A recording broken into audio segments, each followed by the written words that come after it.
ইনশাআল্লাহ আল্লাহর জমিনে আল্লাহর দ্বীনের ঝান্ডা সমুন্নত রাখতে, আল্লাহর পয়গম্বরের ইজ্জতের হেফাজত করতে, এদেশের নাস্তিক্যবাদকে রুখতে, এদেশে ইসলামকে উপড়ে ফেলার সকল ষড়যন্ত্রকে রুখার জন্য যদি এর চেয়ে বড় ত্যাগ এবং কোরবানির প্রয়োজন হয়, হাসি মুখে আমরা সেই ত্যাগ করতে প্রস্তুত রয়েছি।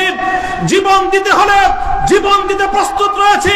সন্তানদেরকে যদি এতিম করতে হয় সেজন্য আমরা প্রস্তুত রয়েছি।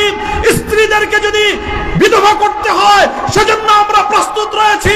মায়ের বুক যদি আমাদের খালি করতে হয়, আমাদের মায়েরা বুক খালি করে চোখের অশ্রুতে তাদের কলিজার টুকরা সন্তানদেরকে মাটির নিচে খোদার হাতে সুপর্দ করবে।